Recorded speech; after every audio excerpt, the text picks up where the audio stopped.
I have here a 2012 Kia Forte. We're doing the Clockspring. So first thing I'm going to do is I'm going to disconnect the positive and negative cable just in case there's any issue with the airbag going off. I did already start the process of this, so I want to give you some quick notes here. As you can see, everything's apart on the steering wheel. First and foremost, what you got to do, here's your airbag, okay?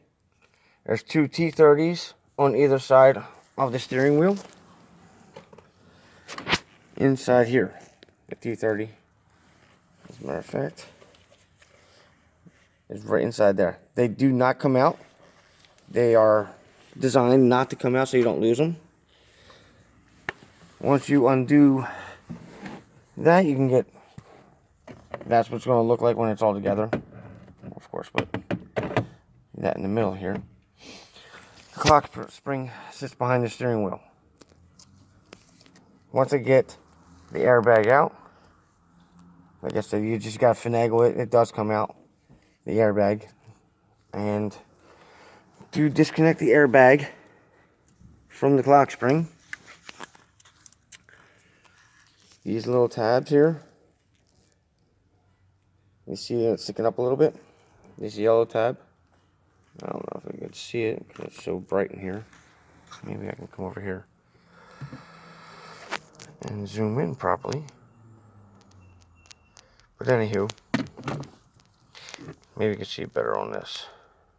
See a little tab on there? That sits on top, back of the clock spring, like so. Alright, now you can see it, unfortunately. That actually pries up with a small little screwdriver. It will not come out either. So just take your time prying up on it.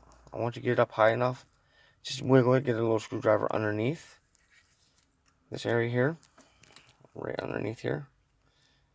Of course, my hand's all in the way for you. It's going to sit in here like so. Pry up on it and it'll actually pop out. They are color coded so you don't have to worry about going in the wrong hole, putting it back. Once you get the airbag out and disconnected, this plug actually sits inside here. Inside there, you unplug that. That's what controls all your electronics on your steering wheel. That has to be disconnected. Then you get yourself a 21mm socket, impact or regular. It doesn't really matter as long as it comes off. What I do, I put the nut back on, and as I pull up, it doesn't hit me in the face. So that nut, a couple threads, boom, it'll stop right there. Push it on a little bit, take the nut off, and it comes right off. I always make sure the steering wheel's centered up and down, so it's level. So when I pull it back off, there's actually a little notch that you can see up top. I just eyeball it up and down. Once you get that where you need it to be, then you can pull the steering wheel off. So you don't have to worry about getting it realigned or it being off center. Once you get that, these unplug.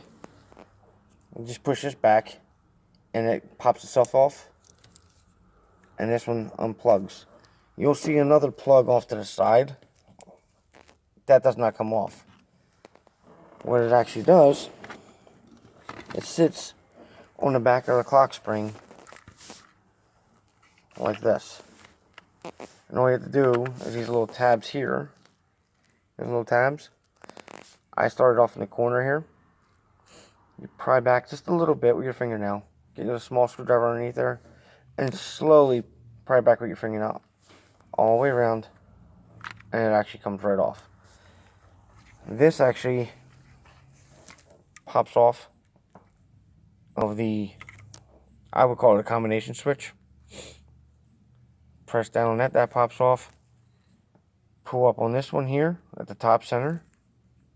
And same thing with this side right here. That pries down, whole thing pops off. Once you get that off, disconnect this.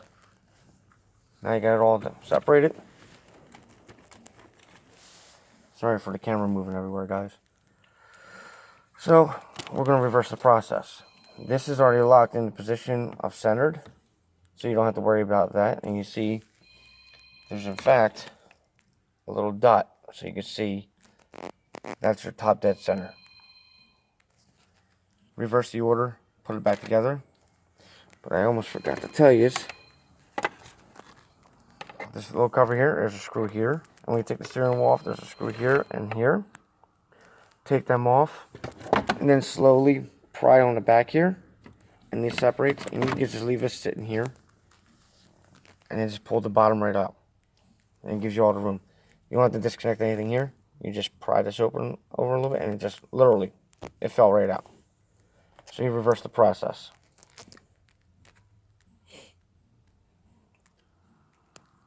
Alright, so now I got that little piece, this piece here.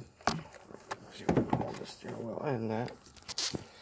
This piece here, like I told you, it snaps literally right back into place. But again, it has to be centered on this notch and this notch, which the other piece on the back, move around just a little bit, and you just lock it into place. There's dowel rods, I would call it, alignment notches right here, one on each side. So you